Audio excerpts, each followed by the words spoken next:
Bismillahirrahmanirrahim. Assalamualaikum warahmatullahi wabarakatuh. Warahmatullahi wabarakatuh. Kepada Ibu Haryati yang terhormat, izinkan kami kelompok 11 untuk menyampaikan materi yang berjudul Putusan Oligopoli dan Perusahaan. Saya Siti Zahwa dengan NIM digit terakhir 141 sebagai presentator pertama dan moderator.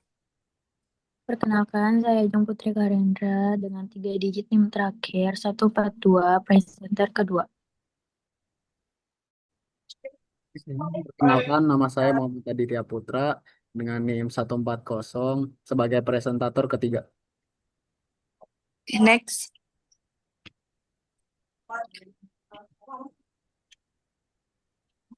Oke, yang pertama itu adalah latar belakang. Dalam dunia usaha, beberapa perusahaan sering bersaing dalam kondisi yang saling memengaruhi atau disebut oligopoli. Dalam situasi ini, setiap keputusan perusahaan seperti harga, produksi, dan strategi pasar akan berdampak pada pesaing lainnya. Oleh karena itu, pemahaman tentang putusan oligopoli dan perusahaan penting untuk melihat bagaimana perusahaan mengambil keputusan secara strategis agar tetap kompetitif dan efisien. Next, yang selanjutnya ada rumusan masalah. Apa yang dimaksud dengan putusan oligopoli dan perusahaan? Bagaimana karakteristik perusahaan dalam struktur oligopoli? Faktor apa saja yang memengaruhi pengambilan putusan perusahaan? Model apa yang digunakan untuk menjelaskan proses pengambilan keputusan? Yang kelima, bagaimana dampak keputusan perusahaan terhadap pasar dan konsumen?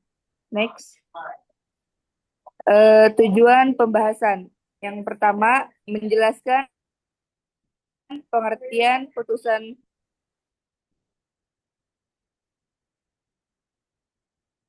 Benar. Yang kedua, mendeskripsikan karakteristik perilaku perusahaan dalam oligopoli. Tiga, mengidentifikasi faktor-faktor yang memengaruhi keputusan bisnis. Yang keempat, menganalisis model-model teori pengambilan keputusan dalam oligopoli.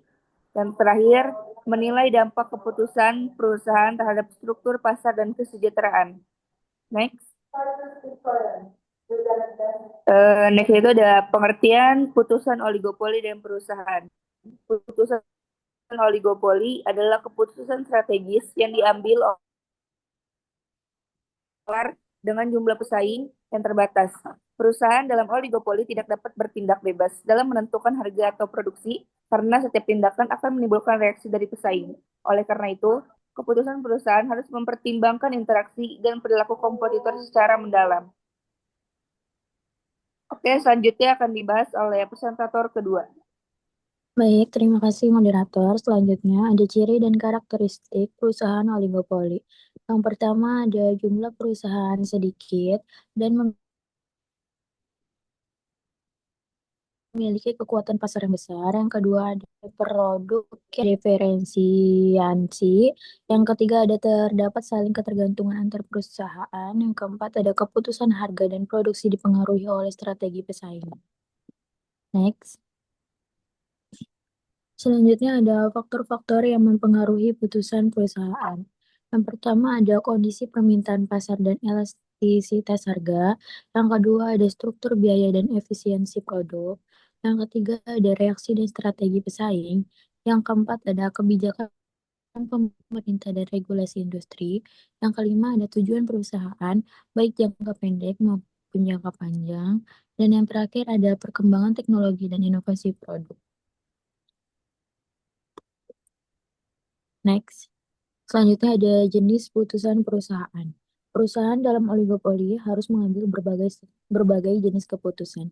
Yang pertama ada penetapan harga produk, yang kedua penetapan jumlah produksi, yang ketiga pemilihan strategi promosi dan distribusi, yang keempat ada investasi dalam inovasi dan teknologi, yang terakhir ada kebijakan kerjasama atau persaingan dengan perusahaan lain. Selanjutnya selanjutnya akan dilanjutkan dengan presenter ketiga. Terima kasih telah mengasih waktu, Pak Jeng. Jadi di sini saya mau menjelaskan model pengambilan putusan dalam oligopoli. Jadi yang pertama itu ada model Carnot, yang kedua itu model Bertrand, yang ketiga itu model stakeholder. Jadi yang pertama dulu model Carnot, yaitu Perusahaan bersaing dengan menentukan kuantitas produksi secara bersamaan dan independen dengan asumsi perusahaan tidak berubah. Yaitu perusahaan bersaing dengan menentukan harga secara simultan dan independen. Model ini fokus pada persaingan harga, bukan kuantitas. Nah, yang ketiga itu yaitu ada model stakeholder, yaitu terdapat satu perusahaan pemimpin yang menentukan kuantitas produksinya terlebih dahulu, kemudian diikuti oleh perusahaan lain sebagai pengikut yang menyesuaikan produksinya.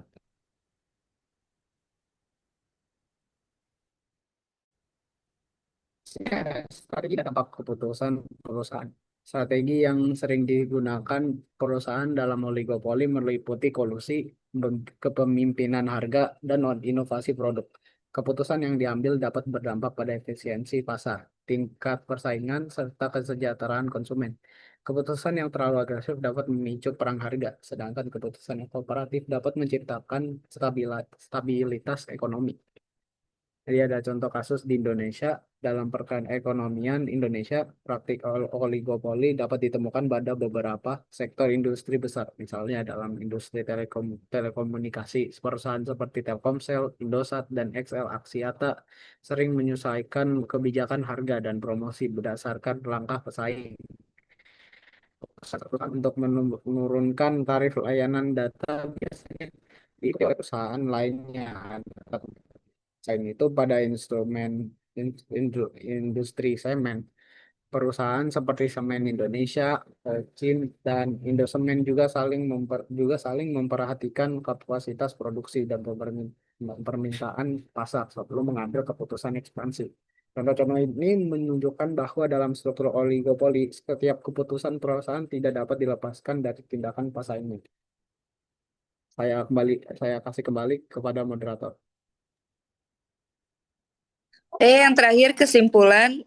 Kesimpulan pada materi ini adalah putusan dalam kondisi oligopoli merupakan hal pertimbangan strategis yang kompleks karena melibatkan interaksi antar perusahaan yang tidak dapat mengambil keputusan secara bebas, melainkan harus menjaga produksi maupun strategi pemasaran. Dengan memahami dinamika tersebut, perusahaan dapat mengambil keputusan yang lebih rasional dan efisien untuk menjaga kestabilan pasar serta meningkatkan daya saing.